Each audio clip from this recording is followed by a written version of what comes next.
Alhamdulillahirabbil alamin. Allahumma sholli ala nabiyyina Muhammadin wa ala alihi wa ashabihi ajma'in wa ba'd. Sahabat teman ngaji yang dirahmati Allah Subhanahu wa taala, apa kabarnya? Alhamdulillah, mudah-mudahan sehat semuanya, selalu semangat, dan mudah-mudahan Allah karuniakan istiqomah ibadah, selalu bergairah untuk melakukan amal-amal kebaikan dan menebar manfaat bagi banyak orang, ya. Baik, pagi ini kita seperti biasanya di Selasa pagi ngaji bareng, dan pagi ini kita ingin belajar kembali lafal bacaan surat yang setiap muslim mestinya sudah hafal, karena setiap sholat pasti dilafalkan, dibaca ya pada setiap rakaat. Ya, tidak lain itu adalah suratul Fatihah. Jadi Fatihah dulu kita terus mengulang, mengkaji, mendalami, mencari makna-makna yang mudah-mudahan Allah bimbing kita untuk sampai kepada makna-makna yang akan menetapkan kita pada jalan yang diridhoi oleh Allah Subhanahu wa taala, ya, melalui suratul Fatihah ini.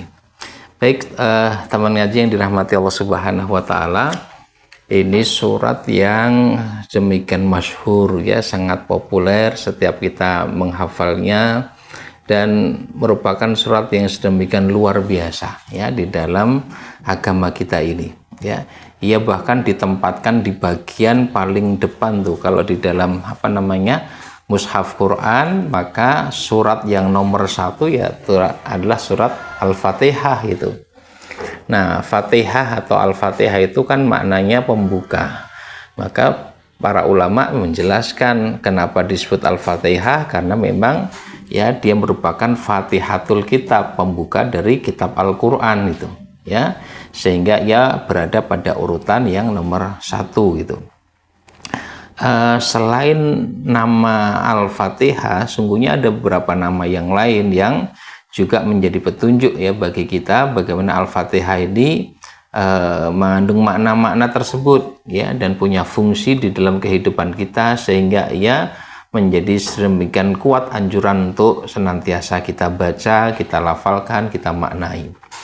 Nama lain dari Al-Fatihah misalnya dia disebut sebagai Ummul Quran, ya, Ummul Quran. Ummul Quran itu adalah induk Al-Quran, ya, layaknya induk tentu memiliki anak keturunan, karena keseluruhan surat-surat yang lain dalam Quran kan ada 114 kan, 114 surat. Al-Fatihah plus 113 surat yang lain. Maka 113 surat yang lain itu ibarat turunan dari Al-Fatihah, ya. Ia merupakan derivasi dari kandungan suratul Fatihah yang meskipun hanya 7 ayat saja gitu, tetapi telah mengandung keseluruhan isi Al-Quran yang 6.000 ayat lebih atau 114 surat tadi gitu, ya, sehingga disebutlah sebagai Ummul Quran, induk dari Al-Quran. Kita mendapati misalnya kandungan tentang akidah, ya, tentang keimanan. Di sana disebutkan, ya, Bismillahirrahmanirrahim, Alhamdulillahirabbil alamin, Arrahmanirrahim. Ini semua pengenalan kepada Allah Subhanahu wa taala, ya, dengan nama, sifat dan perbuatannya, ya, sehingga ada tauhid tentang rububiyah, tauhid asma wa sifat, tauhid, ya, tentang tauhid uluhiyah, ya, bahkan nanti pada iyyaka na'budu wa iyyaka nasta'in, di situ terkandung tauhidul uluhiyah, mengesahkan Allah Subhanahu wa taala sebagai satu-satunya sesembahan, ya. Nah, ini kandungan tauhid, kandungan akidah. Ada kandungan ibadahnya, iyyaka na'budu, hanya kepadamu ya Allah kami menyembah, itu. Jadi ritual peribadatan yang tertuju hanya kepada Allah Subhanahu wa taala saja, sekaligus tentu mengandung larangan mensekutukan Allah dengan yang lainnya. Jadi di sana ada ritual ibadah yang dilakukan hanya kepada Allah. Bahkan kemudian ada contoh, ya, dari para hamba yang bertauhid. Nah, maka nanti ada pada bagian Al-Fatihah juga itu siratal ladzina an'amta 'alaihim, ya. Jalannya orang-orang yang kau beri kenikmatan kepada mereka. Nah, ini adalah kelompok manusia yang bertauhid kepada Allah Subhanahu wa taala, yang menjalankan perintah Allah Subhanahu wa taala, dan ada fakta sejarah diungkap pada ayat itu yang nanti di ayat 69 kita akan temukan keterangannya dalam surat An-Nisa, alladzi an'amallahu 'alaihim min nabiyyin wasiddiqin wasyuhada wassalihin. Orang-orang yang Allah karuniakan kenikmatan itu para nabi, para siddiqin, para syuhada, dan orang-orang yang soleh itu.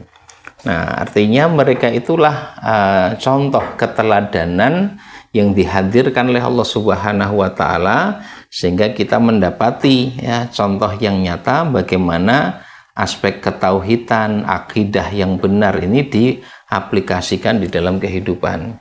Ya, sehingga Shiratal Mustaqim ini adalah jalan hidup bertauhid, karena 4 kelompok manusia ini adalah mereka yang menjalani kehidupan dengan prinsip ketauhidan ini, ya, totalitas bertauhid di dalam kehidupan mereka. Di ihdinas siratal mustaqim, tunjuki kami ya Allah jalan yang lurus, jalannya orang-orang yang telah Engkau beri kenikmatan atas mereka.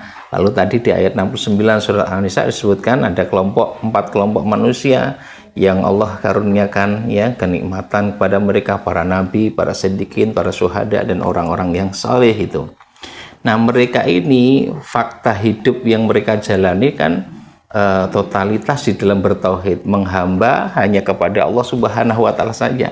Bukan hanya dalam ritual peribadatan, tetapi juga dalam interaksi sosial, di dalam menjalani kehidupan berkeluarga, di dalam berinteraksi dengan manusia maupun alam semesta, selalu begitu. Nah,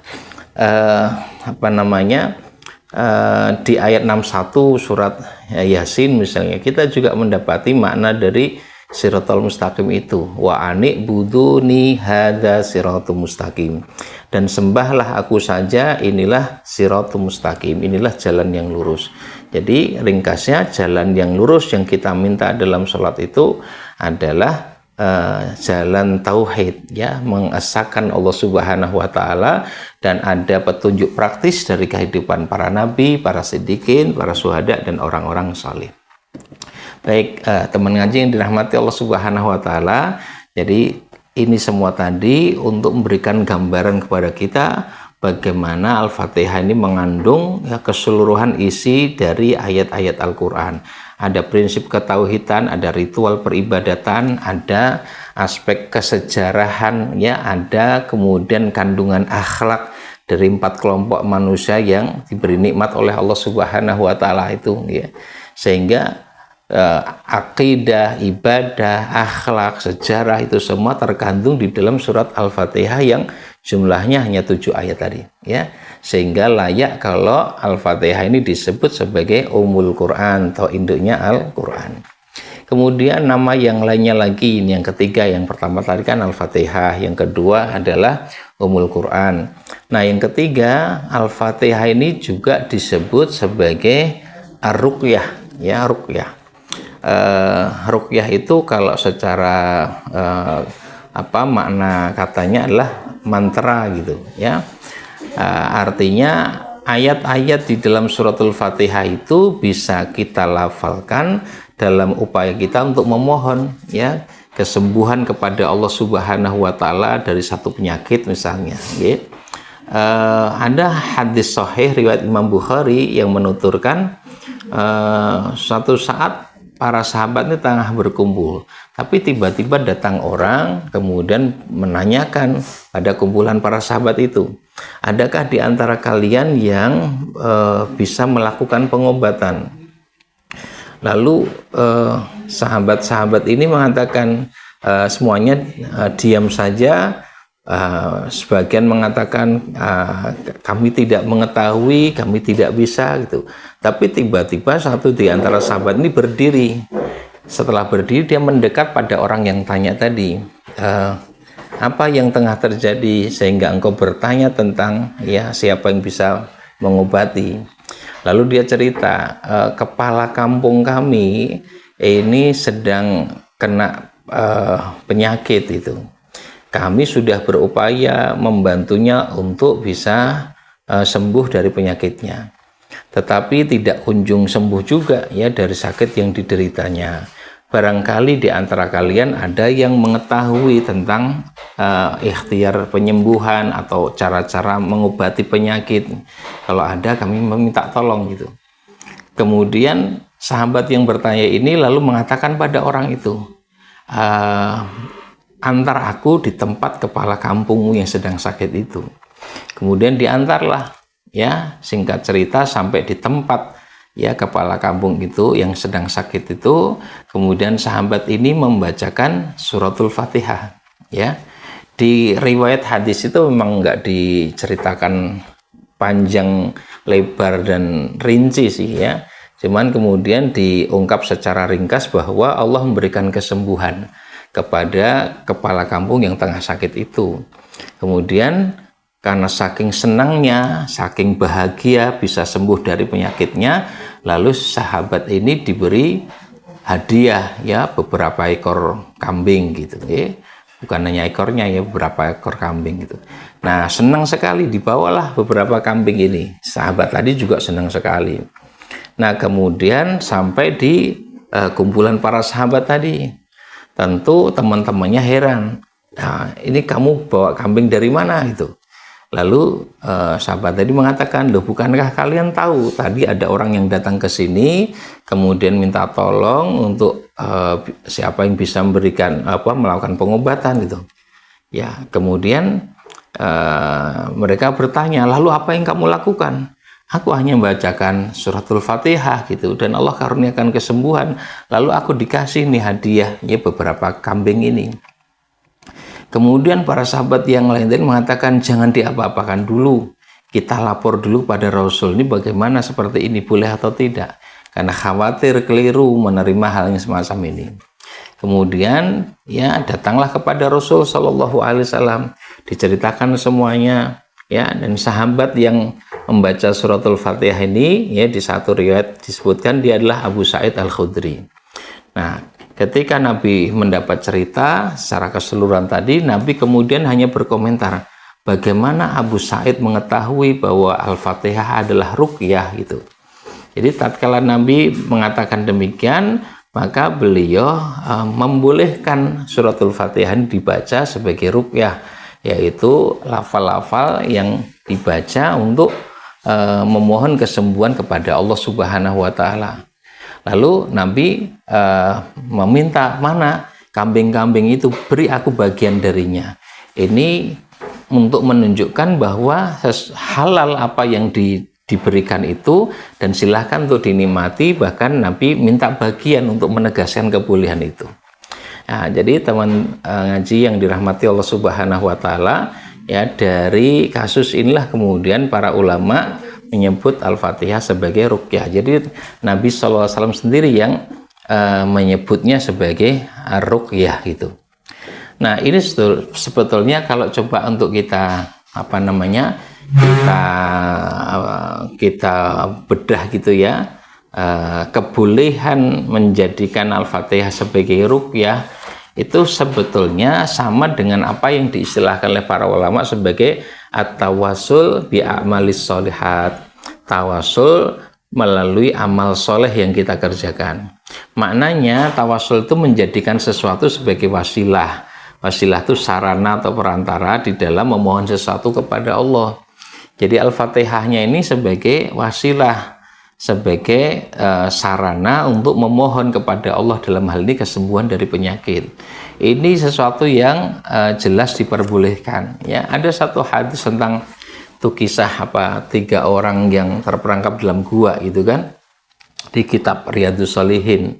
3 orang ini dalam satu perjalanan mungkin karena kelelahan atau kemalaman harus beristirahat, lalu mereka ketemu pada satu gua gitu. Masuklah mereka ke dalam gua untuk beristirahat. Nah, ketika tengah beristirahat ini kan tiba-tiba kaget karena ada suara keras sekali, benturan keras sekali. Kemudian ketiganya mencari arah suara itu dan mencari tahu ini suara apa. Ya, akhirnya mereka mendapati ternyata itu suara mulut gua yang tertutup batu besar gitu. Nah, saat itulah mereka sadar, wah ini kita dalam bahaya karena di dalam gua dan satu-satunya akses untuk masuk keluar itu tertutup oleh batu sangat besar. Spontan mereka berusaha untuk mendorong batu itu agar bisa bergeser dan ada celah lah yang bisa dipergunakan untuk keluar. Ternyata tidak bisa, meskipun sudah bertiga itu mendorong tidak cukup kuat ya.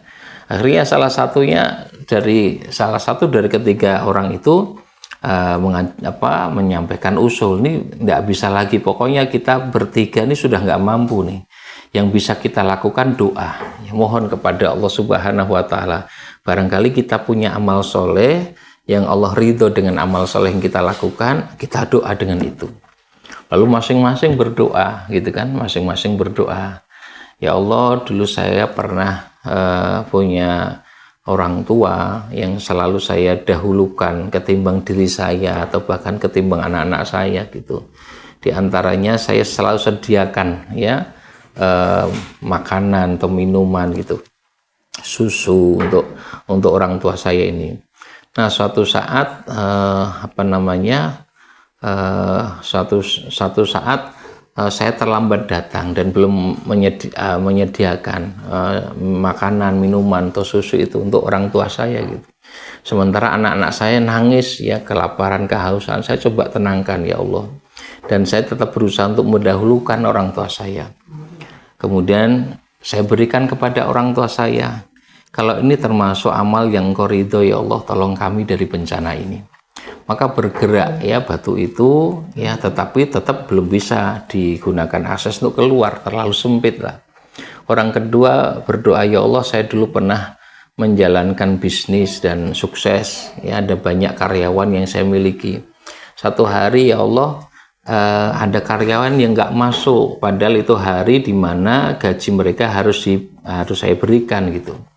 Sudah saya berikan semuanya kecuali satu orang yang hari itu dia tidak masuk. Saya tunggu sehari, 2 hari, saya tunggu seminggu, 2 minggu, saya tunggu sebulan, 2 bulan, nggak datang juga. Kemudian saya berpikir ini ketimbang sekedar disimpan ya, akan lebih baik kayak saya saya gunakan untuk mengembangkan usaha. Saya gunakan ya Allah untuk usaha ternak, dan ternyata cukup berhasil ya, ternak itu menjadi sedemikian banyak. Setelah sekian lama ternyata karyawan saya itu datang ya, gaji yang seharusnya saya serahkan dulu sudah menjadi usaha ternak yang besar. Ketika itu dia nagih ya, Tuan mungkin masih ingat saya dulu bekerja dengan Tuan, dan pada hari ketika gaji dibagikan saya tidak datang. Oh iya, saya ingat itu, saya mau ngambil gaji itu. Kemudian saya katakan pada karyawan saya itu, kamu lihat di lembah itu ada banyak ya binatang ternak, ya ambil semuanya, itu gaji kamu dulu yang sudah saya kembangkan jadi usaha. Kemudian diambil semua ya Allah oleh mantan karyawan saya itu. Kalau ini termasuk amal soleh yang Kau ridhai ya Allah, maka tolong kami dari bencana ini. Kemudian bergerak lagi batu itu, tapi tetap belum bisa digunakan untuk keluar. Nah, yang ketiga pun berdoa kepada Allah, ya Allah, dulu saya pernah mencintai seorang wanita cantik. Saya berusaha untuk melamar baik-baik, selalu ditolaknya. Ya, sakit hati saya ya Allah. Tapi ada satu waktu tatkala banyak orang mengalami kekurangan pangan, termasuk si wanita itu. Terpaksa dia datang pada saya dan saya janjikan untuk membantunya dengan syarat dia mau melakukan hubungan dengan saya. Ya Allah, Engkau Maha tahu apa yang aku lakukan pada saat itu. Aku sudah berada di antara kedua kakinya, hampir saja aku melakukan perbuatan zina itu, tapi tiba-tiba dia katakan kepadaku, wahai pemuda, takutlah engkau kepada Allah. Sungguh ya Allah, Engkau Maha mengetahui isi hatiku. Pada satu demikian takut aku dengan apa yang dia ucapkan. Tiba-tiba rasa takut itu menguasai diriku sehingga aku tinggalkan ia karena takut kepadamu. Kalau rasa takut ini merupakan sesuatu yang Kau ridho, ya, menjadikan Kau ridho padaku ya Allah, maka tolong kami dari bencana ini. maka bergerak lagi batu itu, ya, sehingga cukup lebar, lalu ketiga orang itu bisa keluar, ya, dari gua tersebut. Baik, sahabat teman ngaji yang dirahmati Allah Subhanahu wa taala, ini satu kisah yang kemudian diabadikan melalui hadis Nabi yang sahih untuk menjadi penjelas bahwa kita bisa memohon sesuatu kepada Allah melalui amal soleh yang kita lakukan, yang amal soleh itu diridhoi oleh Allah Subhanahu wa taala, ya. Nah, inilah yang diungkap oleh para ulama sebagai at-tawasul bi a'malis sholihat, tawasul dengan amal soleh yang kita kerjakan. Maka tatkala kita baca Al-Fatihah yang dimaksudkan sebagai wasilah untuk memohon sesuatu kepada Allah Subhanahu wa taala, maka itu boleh, ya. Nah, kita mungkin sering tuh lihat, ya, atau mengikuti orang-orang yang sebelum memohon atau berdoa sesuatu itu baca Al-Fatihah dulu, okay? Al-Fatihah baru kemudian doa kepada Allah Subhanahu wa taala. Kalau bacaan Fatihah di situ memang dimaksudkan sebagai wasilah doa, maka boleh. Dan sebetulnya tidak hanya khusus Al-Fatihah, membaca surat apapun dari Al-Quran atau amal soleh berupa mungkin berpuasa, barangkali bersedekah, mungkin juga silaturahim, ya, bahkan dalam hadis tadi birrul walidain, bakti pada kedua orang tua, kemudian kebaikan kepada karyawan, kemudian juga kebaikan bahkan dalam mengendalikan, ya, hawa nafsunya dari perilaku zina, itu semua masuk dalam cakupan amal soleh yang kalau Allah Subhanahu wa taala ridho saat kita melakukannya, maka kita boleh menjadikan itu sebagai wasilah untuk memohon sesuatu kepada Allah Subhanahu wa taala, ya. Baik, ini tadi Al-Fatihah disebut juga sebagai ruqyah, ya. Jadi dalam hal ini Al-Fatihah dipergunakan sebagai wasilah untuk mohon kesembuhan kepada Allah Subhanahu wa taala. Jadi teman-teman boleh tuh misalnya satu saat sedang sakit atau apa, baca Al-Fatihah kemudian mohon kesembuhan kepada Allah Subhanahu wa taala atau mohon hajat apapun gitu, ya, kepada Allah Subhanahu wa taala. Nah, terkait dengan hajat apapun dan kemudian kita baca Al-Fatihah ini, ada satu hadis qudsi riwayat Imam Bukhari yang dari hadis ini kemudian dijadikan dalil oleh para ulama untuk memberikan penamaan yang baru lagi dari Al-Fatihah, yakni disebut dengan nama as-shalah. Ya, jadi tadi kita sudah dapat berapa nama tuh? Satu, Al-Fatihah, ini yang paling masyhur, yang paling populer. Dua, Ummul Quran, induk Al-Quran. Tiga adalah ruqyah. Nah, ini yang keempat adalah as-shalah. As-shalah disebut Al-Fatihah itu dengan nama as-shalah. Nah, ini didasarkan hadis riwayat Imam Bukhari, hadisnya hadis qudsi. Allah berfirman begini, qasamtu as-sholata nisfaini. Aku bagi as-shalah, salat menjadi dua bagian. Tapi salat di dalam hadis ini nanti kita akan ketemu yang dimaksud oleh Allah dalam firman di hadis qudsi ini bukan ritual ibadah salat, tetapi suratul Fatihah gitu. Qasamtus sholata nisfaini, aku bagi sholat menjadi dua bagian, sebagian untukku dan sebagian untuk hambaku, wali abdi masa'ala, dan untuk hambaku apa yang ia minta. Nah, lalu Allah melanjutkan firman-Nya dalam hadis qudsi ini, idza yaqulul abdi, kalau hambaku itu membaca alhamdulillahirabbil alamin, segala puji bagi Allah rabbul alamin, aku jawab hamidani abdi, hambaku memujiku. Kalau hambaku membaca ar-rahmanir rahim, ya, maka aku jawab hambaku menyanjungku. Kalau hambaku membaca malik yaumiddin, ya, yang menguasai hari pembalasan, aku jawab hambaku mengagungkan aku. Kalau hambaku membaca iyyaka na'budu wa iyyaka nasta'in, maka aku jawab inilah batas bagian untukku dan bagian untuk hambaku, wali abdi masa'ala, dan untuk hambaku apa yang ia minta. Iyyaka na'budu, hanya kepadamu ya Allah kami yang menyembah, ini bagian Allah. Wa iyyaka nasta'in, hanya kepadamu ya Allah kami mohon pertolongan, ini bagian untuk hambanya, ya. Jadi inilah batas bagian untukku dan bagian untuk hambaku, wali abdi masa'ala, dan untuk hambaku apa yang ia minta. Terus permintaannya adalah ihdinas siratal mustaqim siratal ladzina an'amta 'alaihim ghairil maghdubi alaihim waladdallin, dan bagi hambaku apa yang ia minta. Jadi permintaannya terungkap di situ, mohon petunjuk kepada Allah, untuk menetapi jalan yang lurus, jalannya orang-orang diberi nikmat dan seterusnya. Nah, dari sini kita dapati awal hadis sampai akhir hadis ya berbicara tentang ayat-ayat dalam surat Al-Fatihah, mulai dari alhamdulillahirabbil alamin arrahmanir rahim sampai siratal ladzina an'amta 'alaihim ghairil maghdubi 'alaihim waladdallin. Nah, berarti hadis ini tengah membicarakan Al-Fatihah, tetapi Allah mengungkap di awal hadis ia disebut sebagai as-shalah. Qasamtu as-sholata nisfaini. Aku bagi as-shalah menjadi dua bagian. Dari sinilah maka para ulama juga menamai Al-Fatihah dengan as-shalah. Itu nggih. Bahkan dari hadis ini pula sebagian ulama berpendapat, yakni di dalam tafsir Ibnu Katsir pun juga ada pembahasan dalam masalah ini tentang Bismillahirrahmanirrahim di awal surat Al-Fatihah itu ayat pertama atau pembuka surat saja sebagaimana surat-surat yang lain gitu. Nah, sebagian ulama berpendapat merujuk pada hadis qudsi ini. Ayat pertama Al-Fatihah adalah Alhamdulillahirabbil alamin, dengan alasan di hadis ini Allah mengawali idza yaqulu abdi, kalau hambaku membaca Alhamdulillahirabbil alamin, Allah memulai dengan Alhamdulillahirabbil alamin itu. Nah, tetapi mau Bismillahirrahmanirrahim itu ayat pertama atau ayat pertama Alhamdulillahirabbil alamin, total ayatnya tetap jumlahnya 7 ya. Nah, nanti kalau mulai ayat pertamanya Alhamdulillahirabbil alamin, nanti pada siratal ladzina an'amta 'alaihim itu ayat ke-6, ayat ke-7-nya ghairil maghdubi 'alaihim waladdallin gitu. Nah, baik. Jadi didasarkan hadis qudsi ini Al-Fatihah juga disebut dengan as-shalah gitu. Nah, sebagian ulama juga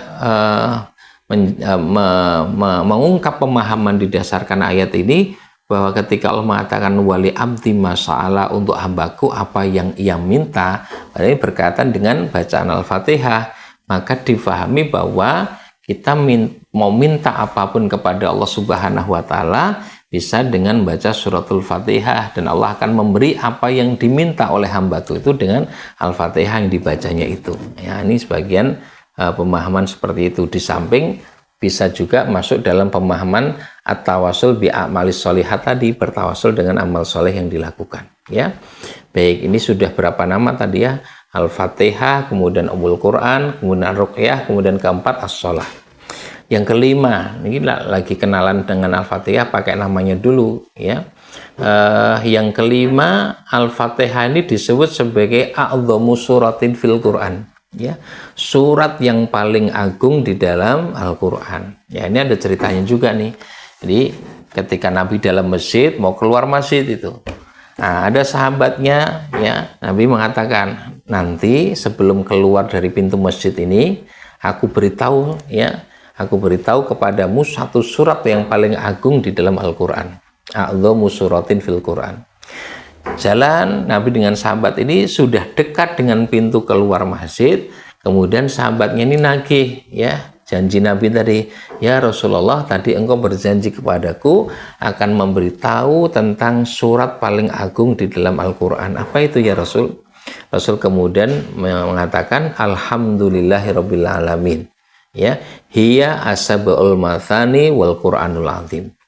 Nabi menjawab, itulah Alhamdulillahirabbil alamin, 7 ayat yang berulang-ulang dan Al-Quran yang agung. Jadi maksudkan adalah suratul Fatihah, karena isinya 7 ayat dibaca berulang-ulang, yaitu dibaca pada setiap rakaat salat yang kita kerjakan ya. Nah, ini sekaligus nama yang ke-6 Al-Fatihah disebut juga dengan As-Sab'ul Mathani ya, 7 ayat yang berulang-ulang ya. Sebabnya apa? Karena dibaca berulang-ulang yaitu pada setiap rakaat dan jumlah ayatnya ada 7 ya. Baik, teman ngaji yang dirahmati Allah Subhanahu wa taala. Jadi ini nama-nama suratul Fatihah ya, dan ini sampai disebut sebagai surat paling agung di dalam Al-Qur'an dan induk Al-Qur'an, maka ini surat yang luar biasa. Ya, setidaknya kalau kita ya belum pelajari keseluruhan dari Al-Quran, maka setidaknya mendalami makna dari suratul Fatihah, kita mendapatkan gambaran umum bagaimana isi dan kandungan Al-Fatihah ini ya. Baik, ini bagian dari nama. Terus kalau apa namanya, kita pelajari ayat demi ayat itu ada sangat banyak pelajaran. Ini beberapa saja dulu lah, nanti kita bisa lanjutkan ya pada kesempatan yang lain. Kita mulai dari Bismillahirrahmanirrahim. Bismillah dengan nama Allah ya, Ar-Rahman Ar-Rahim, yang Maha Pengasih Maha Penyayang. Dengan nama Allah, jadi menyertakan nama Allah ya, itu bisa bermakna bahwa apa yang hendak dilakukan ya, atau apa yang tengah dikerjakan itu sesuatu yang harus memperhatikan betul bahwa di situ tidak bisa dilepaskan dari Allah Subhanahu wa taala. Ya, misalnya nih, kita datang pada seseorang lalu kita mengatakan, kedatangan saya ke sini atas nama Bapak Fulan misalnya.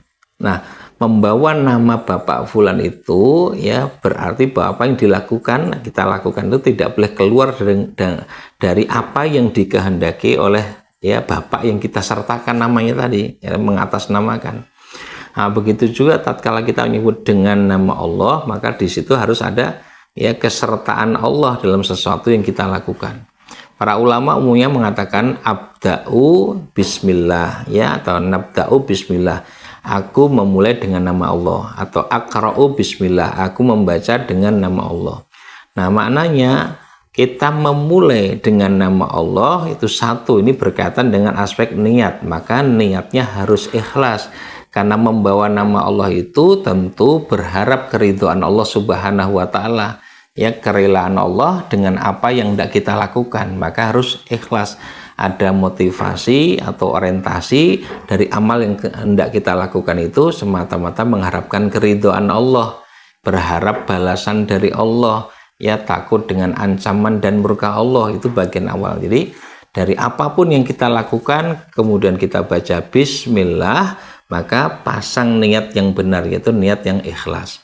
Karena Nabi secara praktis memberikan arahan, kullu amrin dzibalin la yubda bi basmalah fahuwa aqta, itu setiap perkara yang baik kok enggak diawali itu dengan bacaan basmalah, bismillahirrahmanirrahim, fahuwa aqta, maka terputus dari rahmat Allah.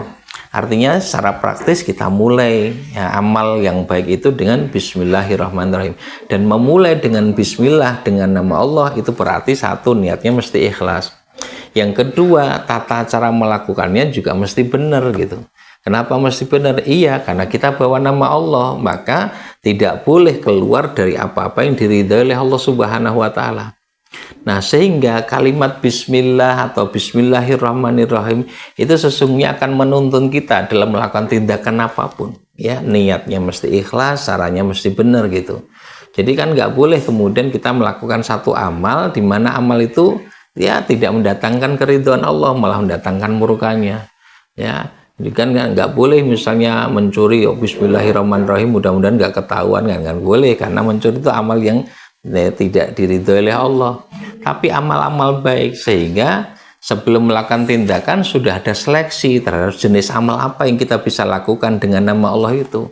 Lalu dalam melakukannya pun juga akan terbimbing kita untuk melakukannya dengan cara-cara yang diridhoi oleh Allah Subhanahu wa taala. Ya, dan cara-cara itu sungguhnya telah Allah berikan contohnya melalui Rasul, utusan Allah Subhanahu wa taala. Sehingga Allah pun menegaskan bagaimana Rasul itu menjadi contoh, menjadi teladan, ya, aplikasi di dalam mentaati perintah Allah ada dalam kehidupan pribadi Nabi Sallallahu Alaihi Wasallam, dan secara kolektif ada dalam kehidupan para sahabatnya. Laqad kana lakum fi Rasulillahi uswatun hasanah. Sungguh telah ada teladan kebaikan ya bagi kalian pada diri Rasulullah. Nah, kemudian secara kolektif kehidupan para sahabat. Kenapa? Karena para sahabat itu dididik, dikader oleh Nabi, hidup di masa wahyu masih turun, sehingga kualitas perilaku para sahabat dalam interaksi sosial yang mereka jalani itu terbimbing oleh wahyu maupun tuntunan nabinya gitu. Karena itu Allah memberikan rekomendasi bagaimana para sahabat ini mesti diikuti. Allah mengungkap mereka sebagai khairu ummatin, umat terbaik. kuntum khaira ummatin, kalian adalah umat yang terbaik, ukhrijat linas, yang ditampilkan di hadapan manusia. Nah, jadi tatkala Allah mengatakan kalian umat terbaik, ukhrijat linas, ditampilkan di hadapan manusia, nah itu artinya apa? Ditampilkan itu untuk menjadi contoh, ya, sehingga praktek kehidupan para sahabat itu adalah keteladanan, ya, yang semestinya diikuti, contoh yang seharusnya kita praktekkan di dalam apa? Dalam praktek kehidupan sosial. Mereka itu dididik oleh Nabi, dibimbing oleh wahyu gitu, ya, sampai Allah Subhanahu wa taala mengungkapkan keridhoannya tidak saja bagi para sahabat tetapi juga bagi siapa yang mengikuti mereka dengan baik. Wassabiqunal awwalun minal muhajirin wal ansor walladzina tabauhu bi ihsanin, ya, orang-orang yang pertama-tama masuk Islam lagi beriman, as-sabiqunal awwalun minal muhajirin wal ansor, baik dari kalangan muhajirin maupun ansor, walladzina tabauhum bi ihsanin, dan orang-orang yang mengikuti mereka dengan baik. Jadi tidak terbatasi para sahabat muhajirin dan ansor, tapi siapapun yang kemudian mengikuti para sahabat, radhiyallahu anhum, Allah ridho kepada mereka gitu. Allah ridho pada mereka. Nah, ini artinya kehidupan para sahabat menjadi petunjuk praktis yang mesti diikuti. Jadi coba sahabat-sahabat teman ngaji yang dirahmati Allah Subhanahu wa taala, bismillahirrahmanirrahim, luar biasa cakupannya kan. Kita perhatikan dalam melakukan amal, niatnya ikhlas, tata caranya benar, ya. Ikuti praktek kehidupan Nabi dan para sahabatnya. Dan ini sesungguhnya adalah wujud dari kasih sayang Allah, ya. Maka bismillahirrahmanirrahim, Allah yang maha pemurah lagi maha penyayang. Sesungguhnya saat kita melakukan satu amal tadi, itu wujud dari kasih sayang Allah Subhanahu wa taala yang mengizinkan kita, yang memampukan kita, yang memudahkan kita dalam melakukan amal, yang kemudian memberikan nilai berlipat ganda dari amal kebaikan yang kita tunaikan. Ya, coba teman-teman perhatikan bagaimana kalkulasi pahala ditetapkan oleh Allah Subhanahu wa taala. Satu kebaikan itu akan dinilai secara berlipat ganda, minimal 10 kali lipatnya.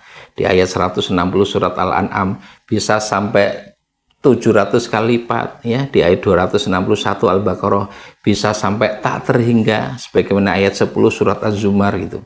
Ini luar biasa, ini rahmat Allah Subhanahu wa taala. Dimampukan itu sudah rahmat Allah, dimudahkan rahmat Allah lagi, dikasih perlindungan itu juga rahmat Allah, dilipat gandakan nilai pahalanya rahmat Allah. Bahkan saat kebaikan itu kita lakukan, pada saat bersamaan dosa kita dihapuskan. Innal hasanat yudhibnas sayyi'at, sesungguhnya kebaikan-kebaikan itu menghapuskan dosa-dosa, ya. Maka tidak ada kata lain tatkala kita memahami dan menyadari ini semua kecuali kita memuji Allah Subhanahu wa taala. Maka kemudian kita ucapkan alhamdulillahi rabbil alamin, ya. Itu bagian berikutnya, insya Allah lain waktu kita bertemu. Mudah-mudahan manfaat pertemuan yang singkat ini, dan kita akan tetap mudah-mudahan dikaruniai oleh Allah keistiqomahan, kesungguhan dan semangat yang sangat kuat untuk terus mengkaji agamanya. Allah karuniakan pemahaman yang benar, Allah mampukan kita untuk mengamalkannya, ya. Demikian, billahi taufik wal hidayah. Wassalamualaikum warahmatullahi wabarakatuh.